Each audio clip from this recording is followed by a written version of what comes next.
Assalamualaikum warahmatullahi wabarakatuh.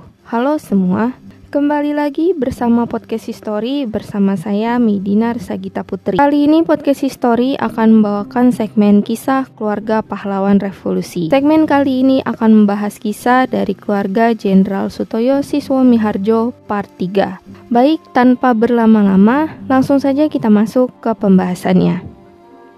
Ada satu kisah yang terjadi pada tahun 1964, di mana pada saat itu putri dari Pak Sutoyo diangkat sebagai ketua Persatuan Pelajar Perguruan Cikini. Pak Sutoyo kemudian memberikan wejangan kepada putri beliau mengenai bagaimana cara berorganisasi dan cara memimpin.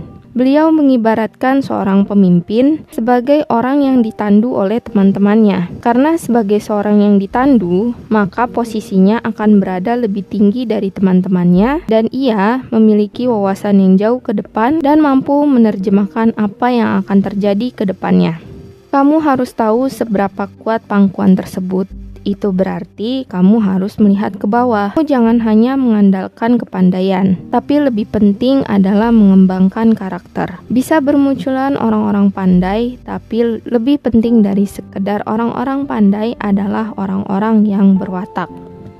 Adapun firasat yang terjadi menjelang kepergian Jenderal Sutoyo, yakni terjadi pada 29 September 1965. Saat itu beliau diliputi perasaan yang gelisah. Menurut ajudan beliau yang bernama Pak Sutarno, Jenderal Sutoyo selalu merasa gerah, panas, dan tidak enak badan. Pada hari itu beliau berkali-kali keluar masuk ke kamar kerja beliau di kantor Inspektorat Kehakiman, Auditor Militer Angkatan Darat di Jalan Abdurrahman Saleh. Tentu sebagai bawahan, Pak Sutarno merasa prihatin sekaligus heran menyaksikan pemandangan yang tak lazim tersebut. Lalu beliau memberanikan diri untuk bertanya kepada Pak Sutoyo mengapa beliau tampak gelisah.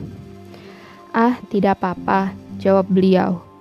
Kemudian Pak Sutoyo keluar dari kamar kerjanya dan masuk ke tempat Pak Sutarno. "Loh, kok di sini dingin, sedangkan di kamar saya sangat panas ya?" ucap beliau. Dan mendengar hal tersebut, Pak Sutarno tentu merasa sangat heran. Singkat cerita, Pak Sutoyo kemudian menjadi korban dari peristiwa G30 SPKI dan beliau menutup usia pada usia 43 tahun. Baik, demikianlah pembahasan segmen kisah keluarga pahlawan revolusi, keluarga Jenderal Sutoyo Siswomiharjo part 3 atau part terakhir. Jangan lupa like dan subscribe jika kalian mendengarkan podcast history via kanal YouTube. Sampai jumpa di lain kesempatan. Dadah!